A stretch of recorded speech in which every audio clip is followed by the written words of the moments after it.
In the book of Daniel. దానియేలు గ్రంథాన్ని మనం బైబిల్ పఠనం కొనసాగించుకుందాం. So last week we could see two verses. పోయిన వారం మనము 2 వచనాలు చూసుకున్నాము. Verse 36 and 37 only in chapter 2. దానియేలు 2వ అధ్యాయము 36, 37 వచనాలు చూసుకున్నాము. So as a brief revision, క్లుప్తంగా ఒకసారి దాన్ని చూసుకుందాము.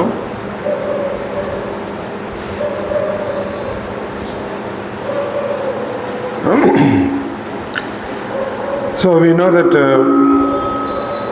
Nebuchadnezzar has had a dream. మనకు తెలిసిన విధంగా నెబుకద్నెజరు ఒక కల కన్నాడు. And the meaning of the dream also Daniel was told the king. ఆ యొక్క కళ దానియేలుకి ఎందుకు వచ్చిందో కూడా, కళ నెబుకద్నెజరుకి ఎందుకు వచ్చిందో కూడా దానియేలు దాన్ని తెలియజేశాడు. Daniel said that we will tell the interpretation like that. He has corporate together, including all the three companions, he has brought before the king. రాజు ముందు దానియేలు తన ముగ్గురు స్నేహితులతో కూడా కలిసి ఈ కళ మాకు తెలియజేయబడింది అని చెప్తా ఉన్నాడు. So in that dream we have seen the different metals. ఆ యొక్క కళలో వేరు ఆ యొక్క మెటల్స్ చూసుకున్నాము. Gold as head, బంగారము తల అంతా కూడా బంగారము. and the silver is the chest and the two arms. ఆ యొక్క చెస్ట్ లోను అలాగే భుజాలకి కూడా ఆ యొక్క సిల్వర్ ఉంది.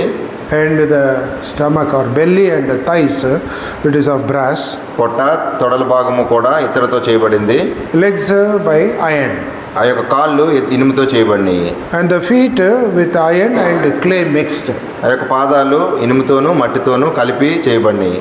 So this is the replica, what exactly he saw, that he told the king Nebuchadnezzar. ఏదైతే నెబుకద్నెజరు చూశాడో దాన్ని ఖచ్చితంగా సరైన విధంగా ఏదైతే చూశాడో దాన్నే చెప్తా ఉన్నాడు. So we have seen that these metals, they represent different kingdoms which ruled, or the Jewish people came under their rule.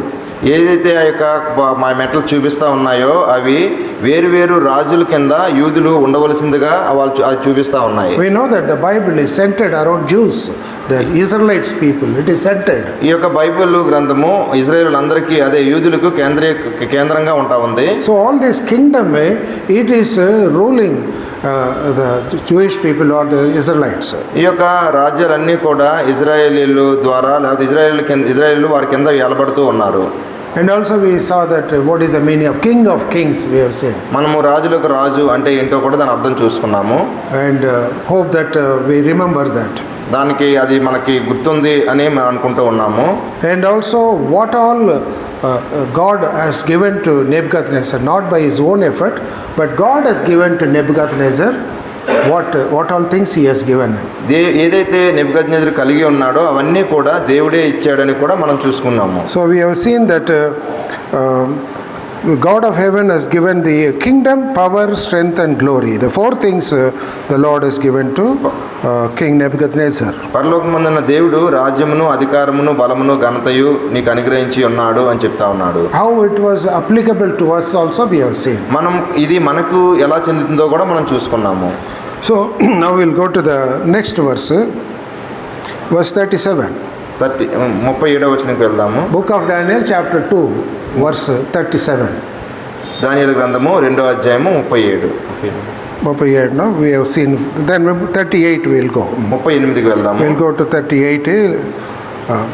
And wheresoever the children of men dwell, the beasts of the field and the fowls of the heaven hath he given unto thy hand, and hath made thee ruler over them all, thou art this head of gold. ఆయన మనుషులు నివసించు ప్రతి స్థలమందును మనుషులనేమి భూజంతువులనేమి ఆకాశ పక్షులనేమి అన్నిటినీ ఆయన తమరి చేతికి అప్పగించి ఉన్నాడు, వారందరి మీద తమరి ప్రభుత్వము అనుగ్రహించి ఉన్నాడు. So here in this verse, verse 38, he has given wheresoever the children of men dwell. ఎక్కడ నీ మనుషులు నివసిస్తారు అంటా ఉన్నాడు. So I told that previously also, the kingdom of in the time of Nebuchadnezzar, the world is only three continents, and America and Australia were in 15th century only were discovered. ఇక్కడ నెబుకద్నెజరు పరిపాలించేటువంటి సమయంలో 3 ఖండాలే ఉండేటువంటివి. మిగతా Australia కానీ America కానీ అవి 15వ శతాబ్దంలో కనుగొనబడినవి. So when he says that he has given unto your hand all the children of men who work, who dwell upon the earth, means it represents he has authority over this whole area. ఆయన నెబుకద్నెజరు ఇక్కడ ఉన్నటువంటి ఆ యొక్క స్థలం అంతటికీ కూడా ఆయన అధికారి అయి ఉంటా ఉన్నాడు. And he has given the beasts of the field and the fowls of the heaven. భూజంతువులనేమి ఆకాశ పక్షులన్నింటినీ కూడా అంటా ఉన్నాడు. So that means what are the living things he has given it to the hand of or under the authority of King Nebuchadnezzar. అంతేకాకుండా జీవించేటువంటి ప్రతి జీవి కూడా నెబుకద్నెజరు అధికారం క్రింద ఉంటా ఉన్నాయి అని చెప్తున్నాడు. This same thing God already given to somebody. Who is that person? ఇవన్నీ కూడా అంతకు ముందే దేవుడు ఒక వ్యక్తికి ఇచ్చాడు. ఎవరు ఆయన? Adam. God has created the whole things and he has made Adam out of the dust and he said, have dominion over everything which is creeping, fish, fowl, beast, everything you take, you are have the authority over them. దేవుడు సృష్టించినటువంటి సృష్టి అంతటినీ కూడా ఆదాము అవ్వలకి అప్పగించి ఇవన్నిటిని కూడా నువ్వు ఏలమని చెప్పాడు దేవుడు. Genesis chapter 1 verse 28. ఆదికాండం 1:28. దేవుడు వారిని ఆశీర్వదించిన విధంగా మీరు ఫలించి అభివృద్ధి పొంది విస్తరించి భూమిని నిండించి దాన్ని లోపరుచుకుని సముద్రపు చేపలను ఆకాశ పక్షులను భూమి మీద ప్రాకు ప్రతి జీవిని ఏమిటని వారితో చెప్పారు. So here we find that that Adam was given this much authority, or he is the first king. We can say that he is the first king to rule all the things. అన్నిటిని ఏలుతున్నాడు దేవుడు ఏలమని చెప్పాడు ఆదాముని అంటే మనం ఈ విధంగా అనవచ్చు, మొట్టమొదటి రాజు ఆదాము అని. We know that he lost it because of sin. దాన్ని ఆయన పోగొట్టుకున్నాడు. ఎందుకు కారణం అంటే అది పాపం ద్వారా పోగొట్టుకున్నాడు. And we know that why the Israelites people lost Jerusalem or the temple of God, their nation, why they lost? వారి యొక్క ఉన్నటువంటి దేశాన్ని కానీ అక్కడ ఉన్నటువంటి ఇశ్రాయేలులో ఉన్నటువంటి యెరూషలేములో ఉన్నటువంటి దేవాలయాన్ని కానీ కోల్పోయారు. ఎందుకని కోల్పోయారు వాళ్ళు? Because of their sin, their revolt, rebellion against God of heaven, God of Israel. They revolted against it. ఇశ్రాయేలు దేవుడు యెహోవాను వారు విసర్జించిన కారణంగా, వారిని నిర్లక్ష్యం పెట్టిన కారణంగా దేవుడు వారిని ఆ విధంగా చేశాడు. As Satan has taken over the world, Babylonians have taken over Israelites people. అంతకుముందు సాతాను యొక్క లోకాన్ని అంతటినీ తీసుకుంటే బాబిలోనులు ఉన్నటువంటి వారు ఇశ్రాయేలుని మిగతా దేశాలన్నీ కూడా వారు పరిపాలించేటువంటి అధికారం వారికి ఇచ్చాడు దేవుడు. So this 38 verse that represent that because of a rebellion of the children of God, the Israelites people, all their ruling or all their livelihood or their life, everything came under Babylonian kingdom. ఇశ్రాయేలు యొక్క అవిధేయతను బట్టి, వారి యొక్క నిర్లక్ష్యాన్ని బట్టి భూలోకంలో ఉన్నటువంటి వాటన్నిటినీ కూడా నెబుకద్నెజరు చేతికి అప్పగించాడు దేవుడు. And he hath made the ruler over them all. It is written the same, verse 38. 38లోనే ఉంది, వారందరి మీద తమరికి ప్రభుత్వము అనుగ్రహించి ఉన్నాడు. So he is the sole ruler or the emperor, or beside him there is nobody. ఇంకా ఆయనకు పైన ఎవరు కూడా అధికారం కలిగిన వారు లేరు. So we know that this was the Babylonian kingdom. Say from Egypt, from this side, it has come up to this Persia, north. This all was it represents the large area of the kingdom of Babylon. Babylon ఉన్నటువంటి పెద్ద భూభాగాన్ని అక్కడ మనకు కనబడతా ఉంది. And the last line, verse 38, what is written? Last line. 38 చివరి మాట ఏమని ఉంది? Thou art that head. What is the head in the statue we have seen, the image? మనము ఉన్నటువంటి ప్రతిమలో ఉన్నటువంటి తలకు ఏముంది, ఏం కలిగి ఉంది? This is gold. బంగారము. So in the gold that represent, and God told to Daniel, you tell the king that you are that person, you are that gold, he said. దానియేలు చెప్తా ఉన్నాడు కదా నెబుకద్నెజరుకి, నీవే ఆ బంగారము అని చెప్తా ఉన్నాడు. And to support this we have in the Bible that Babylon was called the city of gold or golden city. మనం అది బంగారు పట్టణము అని పిలవచ్చు దాన్ని. Isaiah 14 verse 4. యెషయా 14:4. Isaiah 14 chapter 14 verse 4. యెషయా 14:4.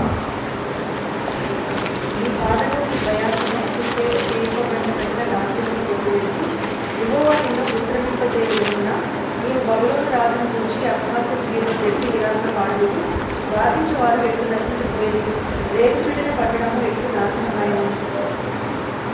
Babylon is the golden city. See in English what it is written. 14:4 Isaiah. Golden city seized.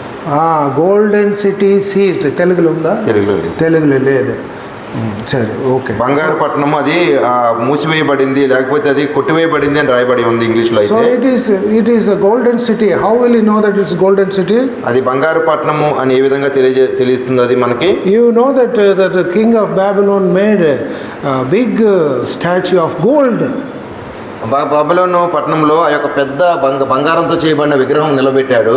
What is the height of this gold? దానికి ఉన్నటువంటి ఆ ప్రతిమకు ఉన్నటువంటి ఎత్తు ఎంత? 90 feet. 90 అడుగులు.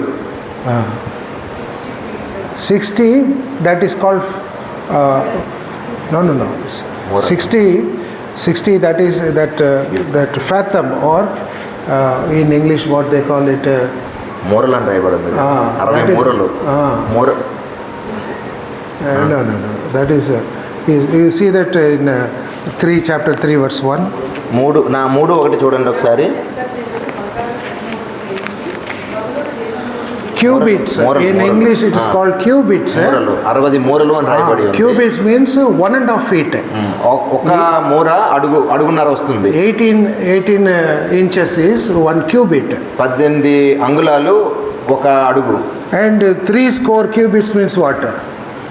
3 score means 60. One score they call it in by biblical language 20. 3 score means 60. 60 into 1.5 is 90.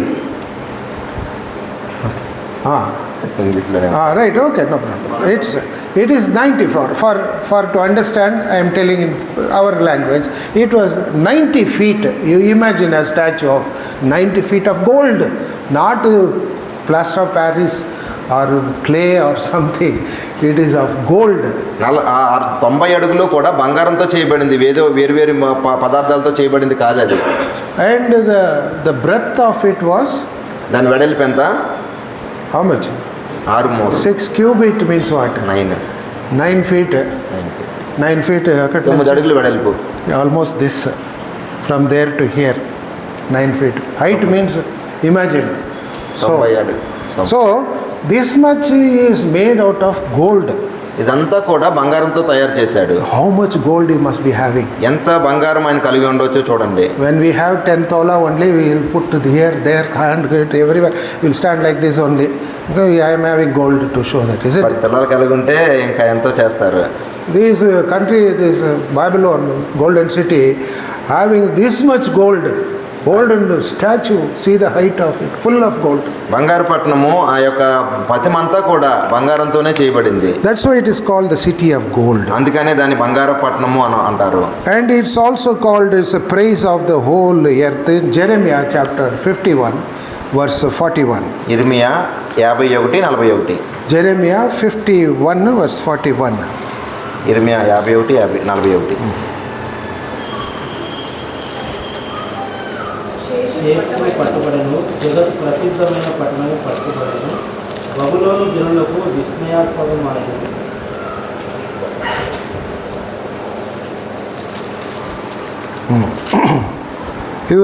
It was the praise of the whole earth. It's written.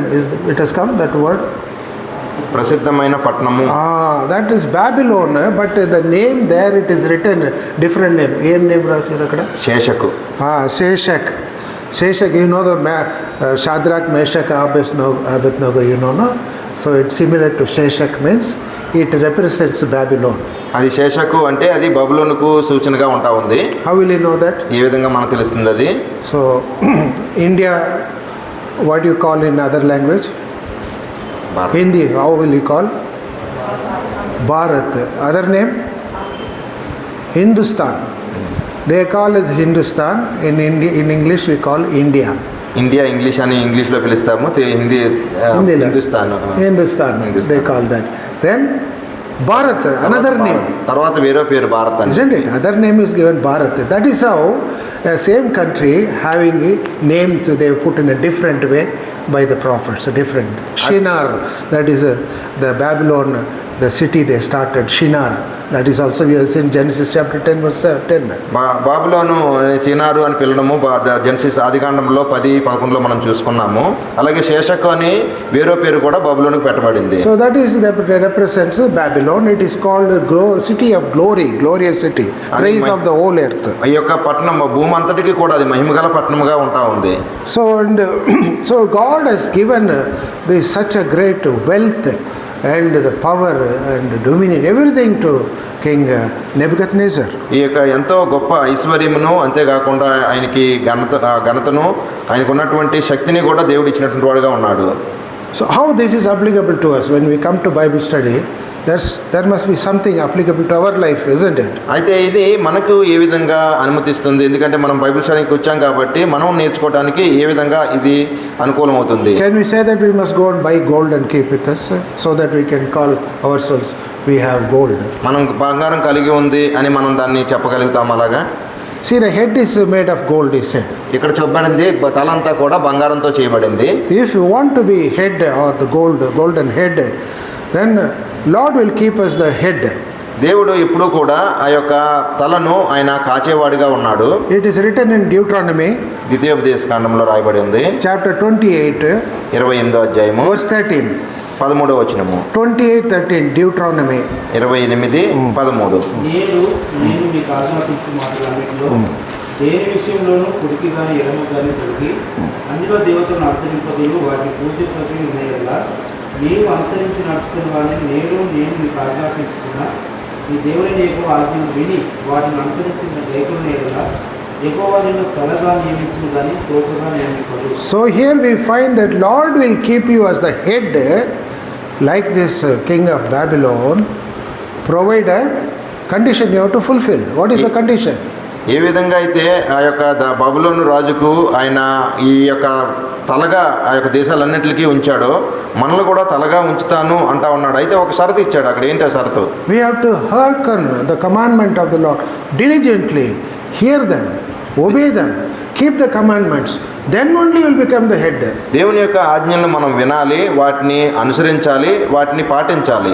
అప్పుడు మాత్రమే అది సాధ్యమవుతుంది. We want to be head without obeying the Lord commandments. We don't observe them, we don't keep them, but we want to be head. అయితే మనము తలగా ఉండాలి అని అనుకుంటాం, కానీ దేవుని యొక్క ఆజ్ఞలను మనం పాటించము, ఆయన ఆజ్ఞలను మనం అనుసరించము. This is the lesson we learn. When Lord has made Nebuchadnezzar as the head, Lord will make us also head, provided we hear the commandment diligently, obey them, observe them. అయితే ఆ యొక్క నెబుకద్నెజరుకు దేవుడు ఏ విధంగా పట్టణాలన్నింటి మీద ఆయన్ని శిరస్సుగా ఉంచాడో అదే విధంగా మనల్ని కూడా అందరికి పైన తలగా ఉంచుతాడు. అయితే ఎప్పుడంటే ఆయన యొక్క ఆజ్ఞలను కట్టడలను మనం గైకొన్నప్పుడు. Second thing, God has given kingdom, isn't it? We have seen in the verse 37, the God of heaven has given you kingdom. తర్వాత ఆయనకు రాజ్యంను కూడా అనుగ్రహించాడు. So will the Lord give us a kingdom? దేవుడు మనకి రాజ్యం ఇస్తాడా? Yes, he will give the kingdom. ఆయన మనకి రాజ్యం ఇవ్వనై ఉన్నాడు. Exodus నిర్గమకాండము chapter 19 verse 6. 19:26. 19:6. క్షమించండి. 19:6. సమస్త భూమియు నాదే కదా, మీరు నాకు యాజక రూపమైన రాజ్యముగాను పరిశుద్ధమైన జనముగాను ఉండునని చెప్తున్నారు. So you are the kingdom of priests for me.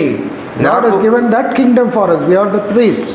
ఆయనకు మనము యాజక రూపమైనటువంటి వారంగా ఉంటాము అని చెప్తా ఉన్నాడు. How we will become a priest in the kingdom of God? దేవుని యొక్క రాజ్యంలో ఏ విధంగా మనము యాజకులుగా ఉండగలుగుతాము?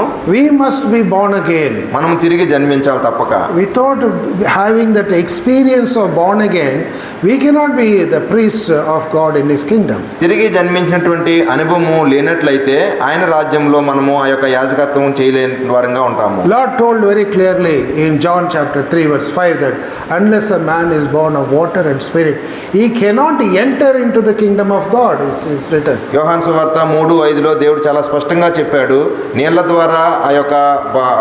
ద్వారాను ఆత్మ ద్వారాను రక్షించబడలేనట్లయితే వారు ఏమాత్రం కూడా దేవుని రాజ్యంలో ప్రవేశించలేరు. So that every believer must have that personal experience. Am I born of the word of the Spirit of God and I have been born of the water?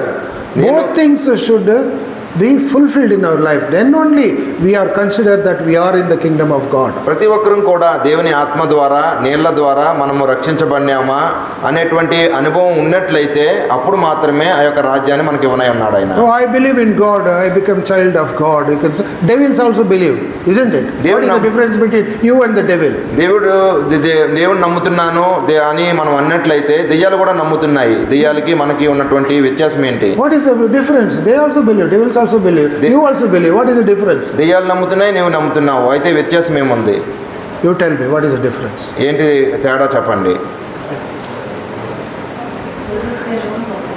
Devils, there is no forgiveness for them.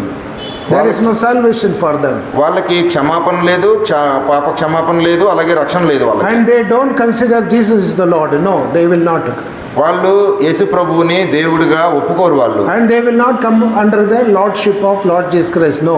యేసుక్రీస్తు ప్రభు వారి యొక్క శిరసత్వం కిందకి వారు రారు. But when we believe Lord Jesus Christ, we come under the lordship of Lord Jesus Christ. Our sins are forgiven.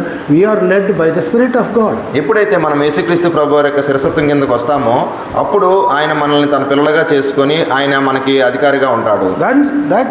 Like that only we have the kingdom of priest. Lord will make his kingdom of priest. అప్పుడు ఆయన రాజ్యంలో మనల్ని యాజకులుగా చేస్తాడు దేవుడు. And third thing, he has given power. మూడవది ఆయనకు అధికారం అనుగ్రహించాడు. So second Thessalonians, Timothy chapter 1 verse 7. Second Timothy chapter 1 verse 7. రెండో Timothy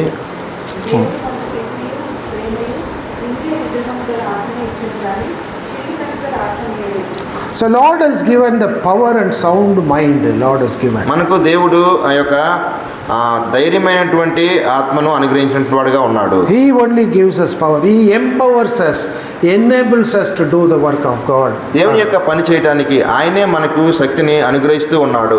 It is from God only. It is not our own. మన స్వశక్తిని కాదు కానీ దేవుడే దాన్ని అనుగ్రహిస్తూ ఉన్నాడు. Lord, if you are obedient to the Lord, Lord will give power to us. దేవుడికి నీ విధేయత చూపించినట్లయితే ఆ యొక్క శక్తిని దేవుడే నీకు ఇస్తాడు. And Nebuchadnezzar, third thing, he has given strength to him.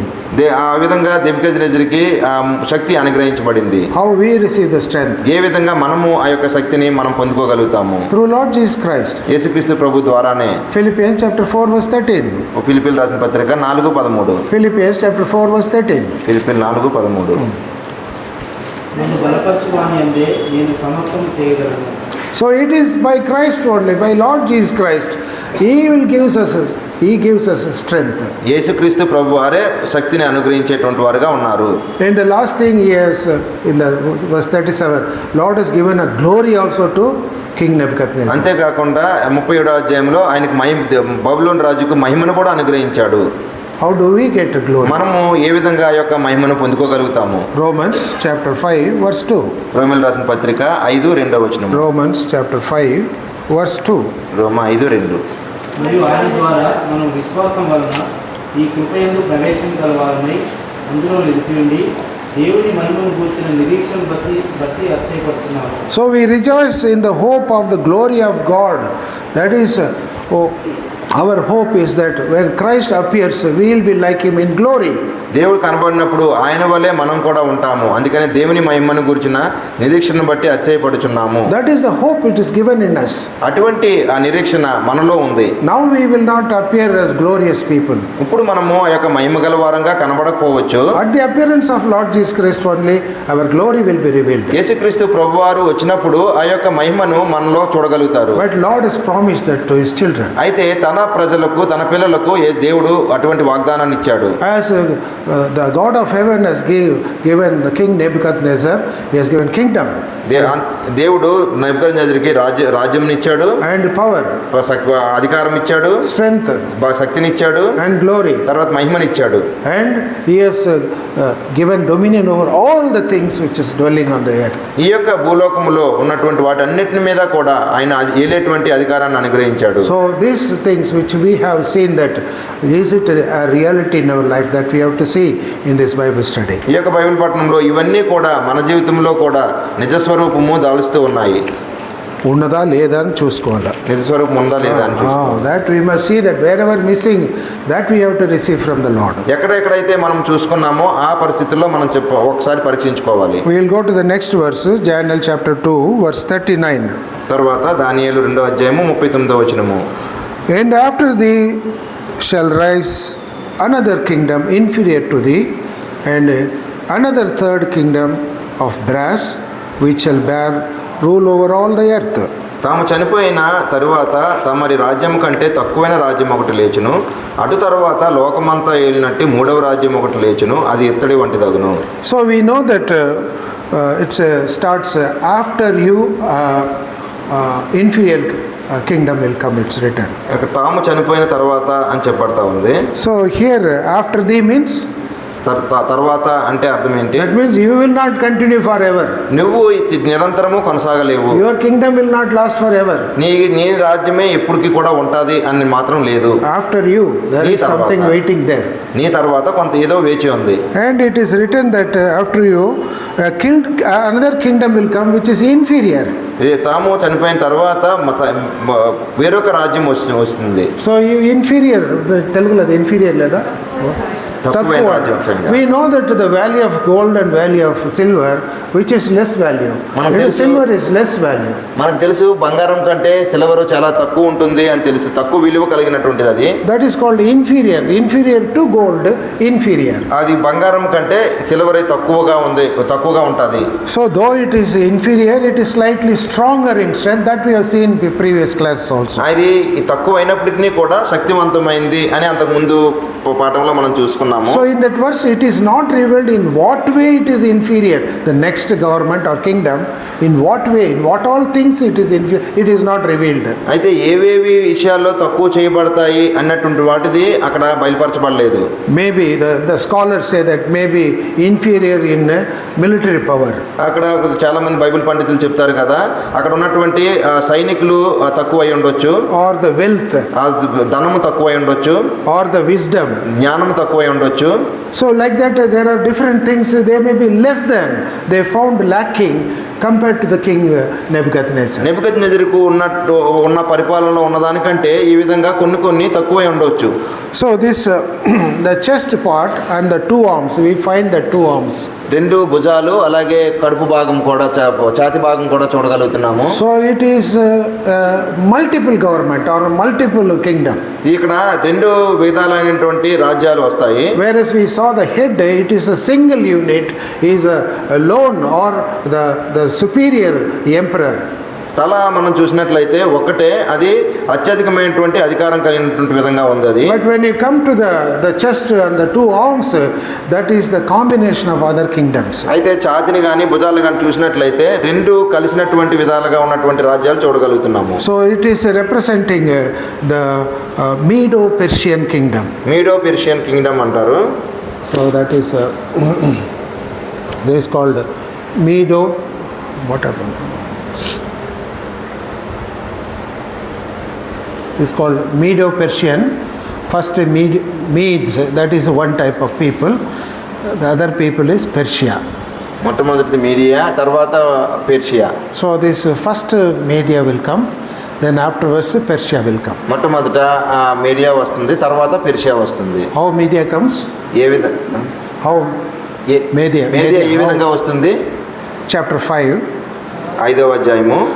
Daniel is speaking to Daniel chapter 5. దానియేలు 5వ అధ్యాయము. He is the son of Nebuchadnezzar, Belshazzar. బెల్షస్సాజరు ఉన్నాడు. You see that chapter 5 verse 28. 5వ అధ్యాయము 28వ వచనము. బెల్షస్సరు ఆగియగా వారు దానియేలుకు ఉదారణ వస్త్రం తొలగించి అతని మెడలో బంగారపు హారము వేసి ప్రభుత్వం చేయుటలో అతడు 3వ అధికారి అని చాటించింది. So we find that here Belteshazzar is the king after Nebuchadnezzar. He is going to lose his kingdom to that Median king. ఆ యొక్క మాదీయులకు సంబంధించినటువంటి ఆ యొక్క రాజరికంను బెల్షస్సాజరు తర్వాత దాన్ని పోగొట్టుకున్నారు. Same chapter 5 verse 31. అదే 5వ అధ్యాయం 31వ వచనంలో ఉంటుంది. Read.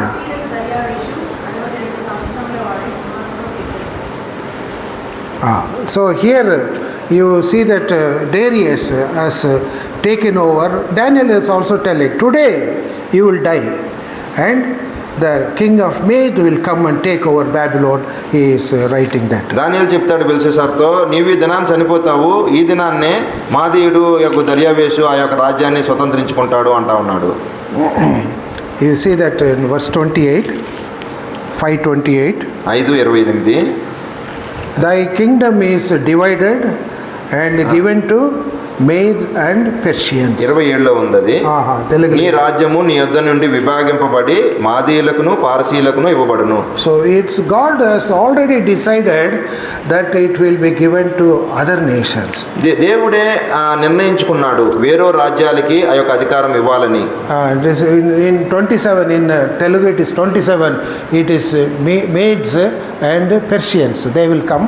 And first king is Media is Darius. Darius is the first king. మొట్టమొదటిగా మాదీయులకు ఆ యొక్క ఏబిఎస్ అనేటువంటి దర్యావేషు he will come there. Okay, ఆయన వచ్చాడు మొట్టమొదటిగా. During that time only Persian king will come. Who is the Persian king? అదే సమయంలో పార్షికుల రాజు వచ్చాడు. Who is the Persian king? Cyrus.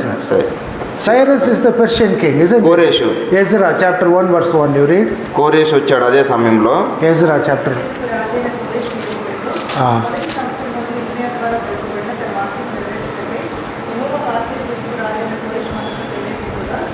So here we find that the Cyrus is a Persian. ఆ యొక్క కోరేషు పార్సీలకు సంబంధించినటువంటి రాజు. According to the kingdom word of God, that Medes and Persians together they were ruling after King Nebuchadnezzar. Nebuchadnezzar తర్వాత మాదీయులు యొక్క పారసీకులు కలిసి ఆ యొక్క రాజ్యాన్ని పరిపాలించారు. That is the meaning of the two arms. రెండు చేతులు ఉన్నటువంటి అర్థం అదే. Medians and Persians, this is the kingdom of that Medo-Persian kingdom, inferior kingdom. మాదీయులు పారసీకులు కలిసి ఆ యొక్క ఇద్దరు కలిసి పరిపాలించారు. So and we find that Daniel was continuing up to the kingdom of Persia or the Cyrus. కోరేషు యొక్క రాజ్యం వరకు కూడా దానియేలు అక్కడ అధికారిగా ఉన్నాడు. And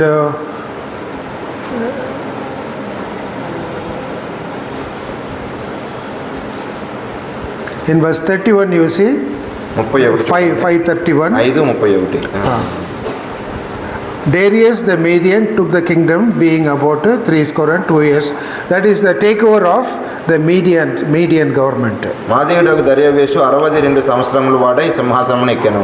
And chapter 1 Ezra we find that king of Persia. In Daniel chapter 1 also we have seen about Cyrus. What is it? 121 last verse. Chapter 1. Daniel chapter 1 last verse. దానియేలు 1:21. We have seen that in explanation we have seen that Daniel was continuing as a government official or secretary of state or the governor. He was staying till that Cyrus the Persian king is coming there. పర్షియలకు రాజు కోరేషు వచ్చేటంత వరకు కూడా దానియేలు యొక్క పరిపాలన కొనసాగిస్తూనే ఉన్నాడు. So the second kingdom, it is the weaker or inferior kingdom, but ruled by two kingdoms, Medes and Persians. ఆ యొక్క రెండవ రాజ్యము ఆ యొక్క ఉన్నటువంటి బబులోను రాజ్యం కంటే తక్కువ అక్కడ ఉన్న నెబుకద్నెజర్ కంటే తక్కువగా ఉంటుంది, కానీ ఇద్దరు రాజులు పరిపాలించారు. So after Belshazzar was assassinated or killed, immediately Darius has come and the Medes have took over the Nebuchadnezzar kingdom. బెల్షస్సారు ఎప్పుడైతే చనిపోయిన తర్వాత వెంటనే మాదీయుడు దర్యావేషు ఆ యొక్క రాజ్యాన్ని స్వతంత్రించుకున్నాడు. So this is the meaning of the inferior to the other kingdom. The name is not given, but in the word of God only it's written Medes and Persians, the other kingdom. అక్కడ వేరే రాజ్యము అంటే అక్కడ పేరైతే ఇవ్వలేదు, కానీ దేవుని గ్రంథమే తెలియజేస్తా ఉంది మాదీయులు పారసీకులు ఆ యొక్క రాజ్యాన్ని స్వతంత్రించుకున్నారు అని చెప్పి. Same in the verse 39 we find next line, and another third kingdom of brass which shall rule over all other earth. 39వ వచనంలోనే రెండవ భాగంలో ఉంది, అటు తర్వాత లోకమంతా ఏలినట్టి మూడవ రాజ్యం ఒకటి లేచును, అది ఎత్తడి వంటిదగును. Third kingdom is coming. What is the third kingdom? మూడవ రాజ్యం వచ్చింది, ఏంటి అది? Daniel chapter 8 verse 21. దానియేలు 8:21 ఉంది. Daniel chapter 8 verse 21. 8:21. నీవు చూసిన 2 కొమ్మలు గల ఆ పొట్టేలు ఉంటే అది మాదీయులకయో పారసీకులకయో రాజులను సూచించుతున్నది. 8:21. Afterwards, next also you read. లేకపోతే గ్రీకుల రాజు దాని 2 కన్నుల మధ్య ఉన్న ఆ పెద్ద కొమ్ము వారి మొదటి రాజును సూచించుతున్నది. Wait, I will read that. And you see that 20 and 21 I will combine, I will read. The ram which you saw having 2 horns are the kings of Media and Persia. So we have seen the second kingdom, Media and Persia. మనం రెండో రాజుగా మనం ఆ మాదీయులు పార్సీకుల రాజును తెలుసుకున్నాము. So in 21 we said, and the rough goat is the king of Gracia. It is written 21. 21లో ఉంది కదా, మేకపోతు గ్రీకుల రాజు. So what is the third kingdom here? ఇక్కడ మూడో రాజు ఏంటి? గ్రీకు సంబంధించినటువంటిది. So when you know that the third kingdom, Greece, what comes to your mind or your thought? What it comes? Greece వచ్చినప్పుడు మన మనసులో ఏమి ఆలోచన వస్తూ ఉంది? Daniel chapter 10 verse 20 also you see. దానియేలు 10:20. అతడు నేను ఎందుకు నీ యొద్దకు వచ్చినో అది నీకు తెలిసినది కదా. నేను పారసీకులకు అధిపతితో యుద్ధం చేయుటకు మరలా పోయేదును. నేను బయలుదేరుతుండగానే గ్రీకీయుల దేశం యొక్క అధిపతి వచ్చును.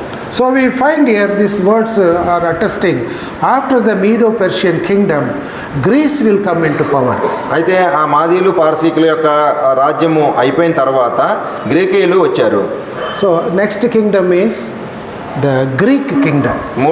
మూడవ రాజ్యము గ్రీకుకు సంబంధించినటువంటి రాజ్యం. Who is the king of Greek kingdom? గ్రీకుకు సంబంధించినటువంటి రాజు ఎవరు? Alexander the Great, not simply Alexander. There are so many Alexanders are here. Alexander అంటే సాధారణమైన కాదు, Alexander the great. Alexander Great, in the very young age, he has conquered so many nations. చాలా యవనస్తుడిగా ఉన్నప్పుడే అనేకమైనటువంటి దేశాలని ఆయన జయించాడు. So here we find that in the statue, it is represented by the belly and the thigh. మనము అక్కడ ఉన్నటువంటి దాన్ని కడుపుని అలాగే తొడల భాగం కూడా కనబడుతుంది. So this is iron that will not come. It is hidden inside. Up to that we will say the belly and thigh. This is of brass. It is written. పొట్ట భాగము తొడల భాగము కలిసి అది ఇత్తడిని పోల్చుతా ఉంది. So the third kingdom is Greek people. The king Alexander, the emperor, the warrior, his kingdom. యుద్ధశాలైనటువంటి Alexander ఆయన యొక్క రాజ్యముగా గ్రీకులకు సంబంధించినది ఉంటా ఉంది. So this Greek is represented as brass. ఈ యొక్క గ్రీకు దాన్ని ఇత్తడితో సూచనగా ఉంటా ఉంది. So the kingdom of Greek is like this. Here is the kingdom of Greek. Alexander the Great, empire of Alexander. See, from Greek is here, the Greece. It is, what is this?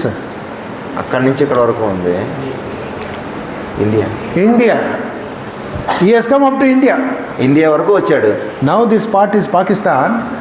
But in 48 only, it has become a partition, 48 or 47. But before it was India only. He has come up to India. He fought Indian king also. King Alexander fought. India వరకు కూడా వచ్చాడు ఆయన. So see his empire.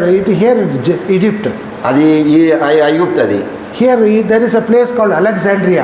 In his name there is one city is there. Alexandria city is there. Alexandria అనేటువంటి పట్టణం కూడా ఉంది ఆయన పేరుతో. So here it is there. His kingdom is so vast. It is there. చాలా విస్తారమైనటువంటి దేశంని ఆ యొక్క రాజ్యాన్ని ఆయన సాధించుకున్నాడు. He has fought and got it. He is not simply went occupied. He is a warrior.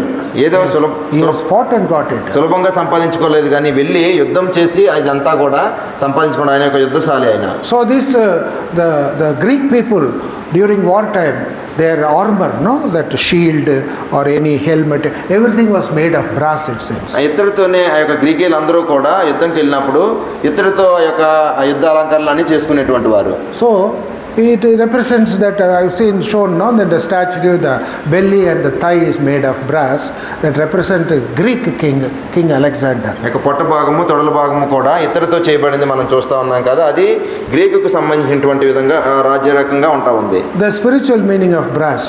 ఆ ఆత్మీయంగా ఇత్తడికి ఆత్మీయంగా ఉన్నటువంటి అర్థం ఏంటి? Brass makes much noise.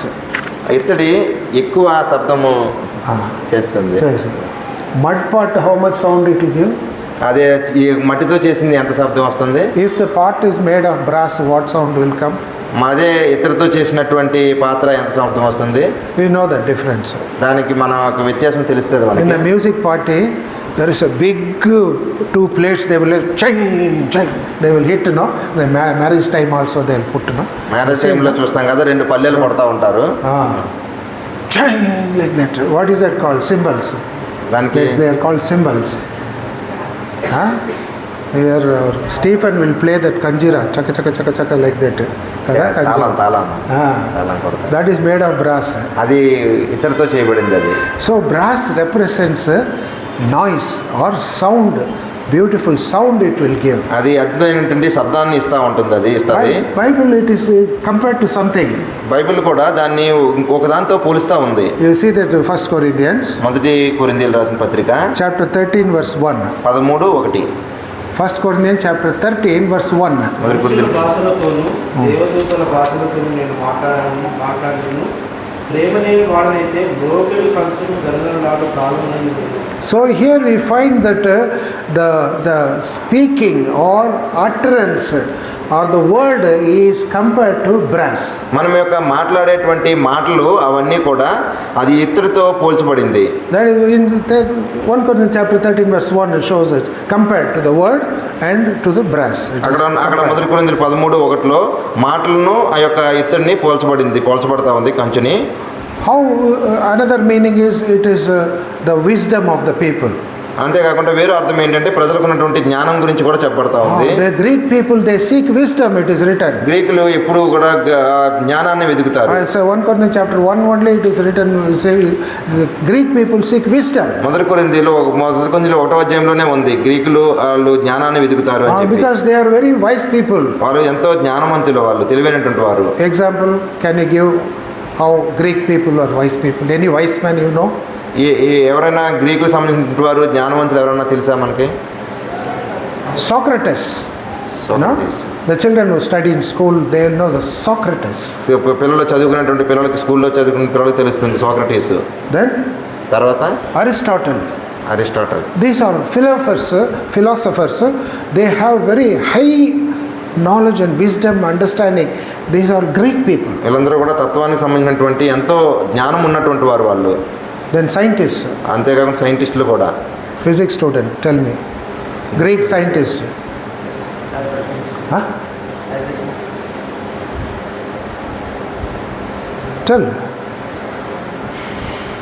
Archimedes. Never heard of him. Physics. Any physics student is there? Physics సంబంధించిన Archimedes has found the law of buoyancy, how a ship, the metal ship can float on the water. He has found it, the principle, the rule. Archimedes. ఇనుపు సంబంధించినటువంటి యొక్క పడవ నీటిలో ఏ విధంగా తేలుతుంది అన్న దాన్ని ఆయన కనుగొన్నాడు. Archimedes. He is a Greek. ఆయన Greek scientist. Another scientist, mathematics. Mathematics లో సైంటిస్ట్ ఉన్నారు. Children studying mathematics. మ్యాథమెటిక్స్ లో కూడా ఉంటారు. Tell any Greek mathematician. Greek కి సంబంధించినటువంటి మ్యాథమెటిక్స్ మంచిగా పట్టేసింది students. Pythagoras, very correctly told Stephen, very nice. Pythagoras. What is the Pythagoras theorem? Pythagoras theorem అంటే ఏంటి?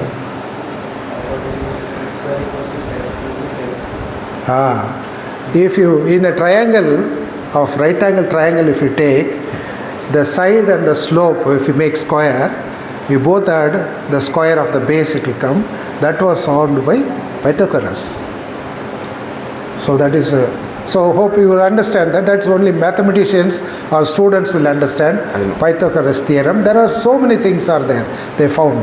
చాలా ఇంకా వేరు విషయాలు కూడా కనుగొన్నాడు ఆయన. So they represent the brass. It means wisdom and speech, eloquence, these all things come from Greek people. ఈ యొక్క మాట్లాడేటువంటిది, జ్ఞానం కలిగినటువంటిది, ఇవన్నీ కూడా గ్రీకుల నుంచే వచ్చింది. So this brass represents the Greek, the kingdom of Greek Alexander. ఈ యొక్క ఇత్తడి గ్రీక్కి సంబంధించినటువంటి అలెగ్జాండర్కి గుర్తుగా ఉంటా ఉంది. So we found that his stomach is also is covered, isn't it? ఇక్కడ పొట్ట కూడా, అంటే Stomach also we have seen, no? పొట్ట భాగం కూడా ఉంది అక్కడ. So why the stomach is told, some scholars have found out why stomach is mentioned for Greek. గ్రీకులకి పొట్టను ఎందుకు సూచించారు అన్నది స్కాలర్స్ కొంతమంది ఈ విధంగా చెప్తున్నారు. It seems that King Alexander the Great died because of food poison. Alexander the great ఉన్నప్పుడు ఆ టైంలో ఫుడ్ పాయిజన్ వచ్చింది. తిన్నాడు, మంచిగా తిని ఫుడ్ పాయిజన్ అయిపోయింది, అందుకే stomach. He ate nicely, food has become poison and he died. మంచి ఆహారం తిన్నప్పటికీ అది పాయిజన్ అయిపోయింది. Other people say that Gudumba, full drinking become poison and he died because of that. Stomach was showing that. ఆ యొక్క కడుపు ఆ విధంగా గుడుంబా కూడా అటువంటి మత్తిమాది పానీయాలు కూడా తీసుకొని ఉండొచ్చు. There is no evidence, that is just assumption only. వాటికి ఇప్పుడు నిర్ధారణ అయితే లేదు, కానీ ఏదో అలా చెప్తున్నారు వాళ్ళు. When the Greek is represented by stomach, that's this may be the reason that King Alexander emperor, he died because of stomach problem. ఆ యొక్క కడుపు ఉన్నటువంటి సమస్యతోనే ఆ యొక్క అలెగ్జాండర్ చనిపోయాడు అని చెప్తారు. So the two arms represent the two legs, the thighs which is hidden, two thighs. లోపల రెండు తొడలు ఉన్నాయి. ఆ రెండు తొడలు that is his kingdom was divided and given to west side and east side. They were divided and given.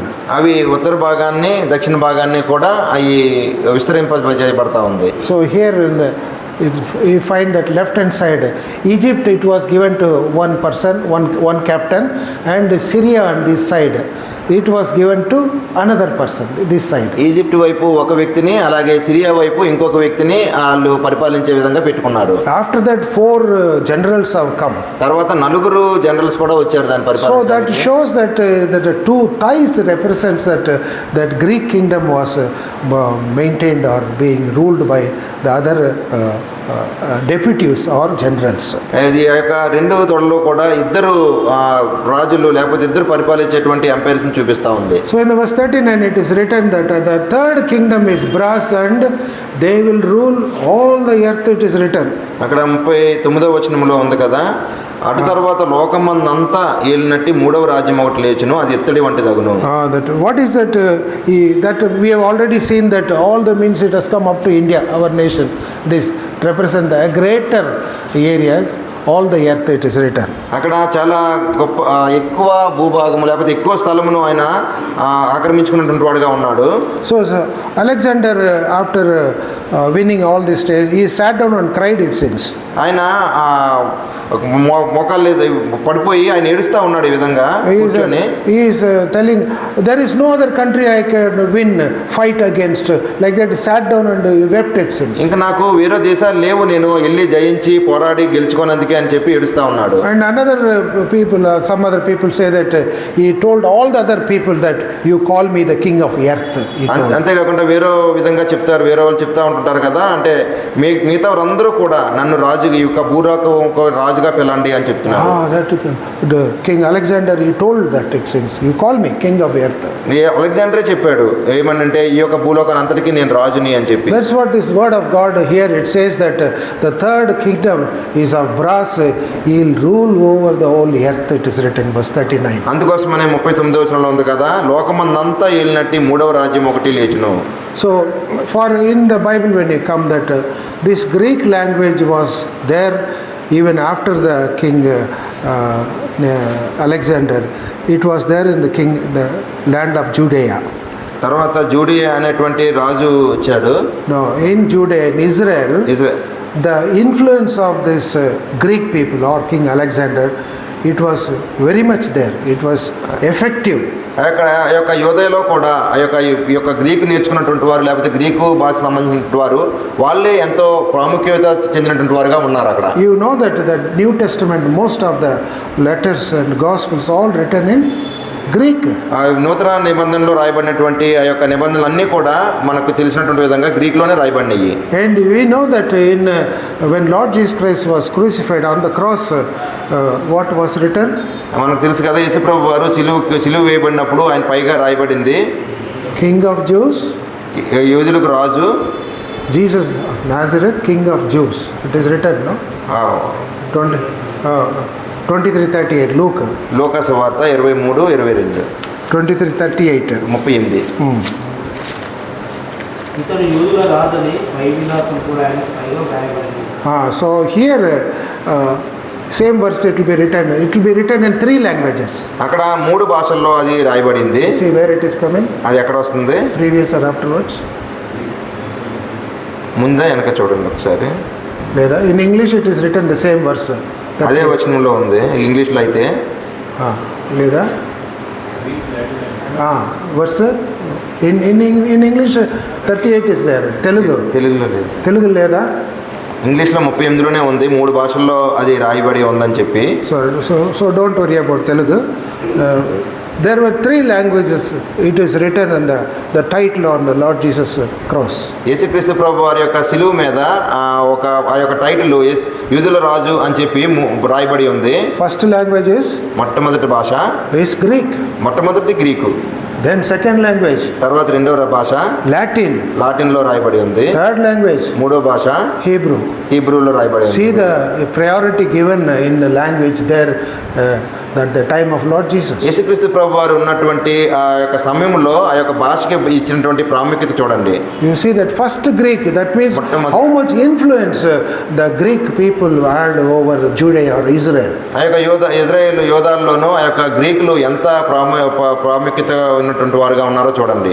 Lord Jesus Christ healed one Greek woman's daughter. He healed. యేసుక్రీస్తు ప్రభు వారు కూడా గ్రీకు సంబంధించినటువంటి స్త్రీ యొక్క కుమార్తెను స్వస్థపరిచాడు. Mark chapter 7, మార్కు సువార్త 7వ అధ్యాయము verse 26. 26వ వచనము. 26. ఆ స్త్రీ సురువెక్కియ వంశముకు పుట్టిన Greece దేశస్థురాలు. So here we find that women belongs. She is a Greek. It is written. ఆమె గ్రీసు దేశస్తురాలు ఆమె. So Lord, in the Lord Jesus' time, the Greek influence, the king Alexander's influence is still prevailing that time, even when he is disappeared or died also. యేసుక్రీస్తు ప్రభు వారు ఉన్న సమయంలో కూడా ఆ యొక్క Alexander చనిపోయిన తర్వాత కూడా గ్రీకులు ఎంతో ప్రాముఖ్యత పొందినటువంటి వారుగా, ప్రావీణ్యం పొందినటువంటి వారుగా ఉన్నారు ఆ సమయంలో. So what do we understand by this verse 39? ఈ యొక్క 39వ వచనం ద్వారా మనము ఏమి అర్థం చేసుకోగలుగుతాము? So we have found that the brass is Greek and they are very renowned for their wisdom and knowledge and science. They are very renowned. మనం తెలిసిన విధంగా ఆ యొక్క ఎత్తడి, ఆ యొక్క జ్ఞానానికి సంబంధించినటువంటి విధంగా ఎంతో శబ్దం వచ్చేటువంటి విధంగా ఉంటుందని మనం చూసుకున్నాము. So our faith is not stand by the wisdom. అయితే మన యొక్క విశ్వాసము ఆ యొక్క జ్ఞానం మీద ఆధారపడి లేదు. It is by the power of God. దేవుని యొక్క శక్తి మీదే ఆధారపడి ఉంది. 1 Corinthians chapter 2 verse 5. 1 కొరింథీయులు 2:5. మీ విశ్వాసము మనుషుల జ్ఞానంను ఆధారం చేసుకున్నాక దేవుని శక్తిని ఆధారం చేసుకుని ఉండేవాళ్ళని నేను మాట్లాడిన సువార్త ప్రకటించను. జ్ఞానయుక్తమైన తీయని మాటలను వినియోగించక పరిశుద్ధాత్మను దేవుని శక్తి కనపరచు దృష్టాంతంలోనే వినియోగించింది. So here we find that it is not the wisdom, it's not the knowledge, it is not the Bible knowledge. It is by the power of God we stand by the faith. మనకేదో Bible జ్ఞానం ద్వారా లేకపోతే మనకున్నటువంటి తెలివి ద్వారా ఆ యొక్క రాజ్యాన్ని, దేవుని రాజ్యాన్ని స్వతంత్రించుకోలేం. కానీ మీ విశ్వాసం మనుషుల జ్ఞానం వలన ఆధారం చేసుకొనక దేవుని శక్తిని ఆధారం చేసుకొని. It is not the brass, it is by the power of God. ఎత్తడి యొక్క శక్తి కాదు కానీ దేవుని యొక్క శక్తి. Lord, it is written in verse 39, we have seen that 2:39, he will rule the whole earth. అక్కడ 39వ వచనంలో చూసుకున్నాం కదా, లోకమంతా ఏలుతాడు అని చెప్పి. So we are going to rule the whole earth. మనం కూడా ఈ యొక్క భూలోకాన్ని అంతటిని ఏలనై ఉన్నాము. You see that Revelation chapter 5 verse 10. ప్రకటన గ్రంథము 5:10. Revelation chapter 5 verse 10. ప్రకటన 5:10. ఈ పాత్రలు పరిశుద్ధుల ప్రార్థనలు, ఆ పెద్దలు నీవు ఆ గ్రంథంలో తీసుకొని దాని ముద్రలను రక్ష యోగ్యుడవు. నీకు వధింపబడిన వాడగా నీ రక్తమిచ్చి ప్రతి వంశంలోనూ ఆయా భాషలు మాట్లాడేవారు 5:10. కరెక్ట్. మా దేవునికి వారిని ఒక రాజ్యంగా యాజకులుగా చేసింది కనుక ఆ. వారు భూలోకమందు ఏలుదురు. That is where it comes in 6, 5లో 10 only. Right. The last line, I forgot to tell. Last line, we will rule the whole earth. వారు భూలోకం అంత ఏలుదురని కొత్త పాట పాడుదురు. Who will rule? ఎవరు ఆ యొక్క పరిపాలన ఏలుతారు? It is the priest and the kings whom the Lord Jesus Christ has washed his own blood. Those priests only will rule with the Lord Jesus Christ. ఎవరైతే యేసుక్రీస్తు ప్రభు వారి యొక్క రక్తం చేత కడగబడతారో వారు రాజులుగాను యాజకులుగాను ఉంటారు. వారు భూలోకాన్ని ఏలుతారు. Revelation chapter 1 verse 5 and 6. ప్రకటన 1:5-6 వచ్చిన Revelation నిజమైన సాక్షియు మృతుల నుండి ఆది సంపూర్ణంగా లేచిన వాడును భూపతులకు అధిపతి అయిన యేసుక్రీస్తు నుండి కృపై సమాధానం మీకు కలుగును గాక. మనల్ని ప్రేమించుచు తన రక్తం వలన మన పాపల నుండి మనల్ని విడిపించిన వారికి మహిమ ప్రభావం యుగయుగులు కలుగును గాక. ఆమేన్. ఆయన మనల్ని తన తండ్రి యొక్క దేవునికి ఒక రాజ్యంగాను యాజకులుగా చేశాడు. So here we find that because of the washing of the blood of Lord Jesus Christ, we must be washed by the blood of Lord Jesus. మనం తప్పక యేసుక్రీస్తు ప్రభు వారి యొక్క రక్తం ద్వారా కడగబడిన వారమే ఉండాలి. It is not that once I was washed, now I can live as I like. No, that will not hold good. ఇప్పుడు ఒకసారి కడగబడ్డాము కాబట్టి అది జరిగిపోతుంది అనుకుంటే అది మంచిది కాదు. We must keep on be washed every time. We should be kept on. We should be washed by the blood of Christ. Then only the kingdom of peace to the Lord. మనం ఎప్పుడు కూడా యేసుక్రీస్తు ప్రభు రక్తం ద్వారా కడగబడుతూ ఉండాలి. అప్పుడు మాత్రమే మనము ఆయనకు రాజ్యంగాను యాజకులుగాను ఉండగలము. Then we will rule with the Lord Jesus Christ. వాళ్ళు మాత్రమే ఆ యొక్క యేసుక్రీస్తు ప్రభుతో పాటు The kingdom of brass will be applicable to us when we are washed by the blood of Lord Jesus Christ. ఆ యొక్క దేవుని రాజ్యము ఆ యొక్క ఇత్తడితో పూల్చబడినటువంటి రాజ్యాన్ని మనం కూడా ఏలేటువంటి వారంగా ఉంటాము ఎప్పుడంటే యేసుక్రీస్తు ప్రభు యొక్క రక్తం ద్వారా మన పాపలను కడుక్కున్నప్పుడు. So this should be applicable to us. ఇది కూడా మనకి చెందినటువంటి విధంగానే ఉంది. So today we could see only verse 38 and 39. ఈ దినాన్ని మనం 38, 39 చూసుకున్నాము. How the Lord will keep us the head that we have seen. మనల్ని ఏ విధంగా తలగా ఉంచాడో దాన్ని చూసుకున్నాము. How to rule the whole earth like the brass, that also we have seen. ఇతడు వలె ఏ విధంగా లోకాన్ని అంతటిని మనం ఏల్తామో అది కూడా మనం చూసుకున్నాము. And we pray that this should continue till the coming of Lord Jesus. ఇది మా ప్రభు అయిన యేసుక్రీస్తు ప్రభు వచ్చేటంత వరకు కూడా దాన్ని కొనసాగించాలని మనం ప్రార్థన This is చేద్దాం. what we learned from today's Bible. ఈ విషయాన్ని మనము ఈ యొక్క బైబిల్ పఠనం ద్వారా నేర్చుకున్నాము. So may the Lord add blessing to his verse. దేవుడు ఈ యొక్క వాక్యాలని దీవించిన గాక. Let us pray. ప్రార్థన చేసుకుందాం.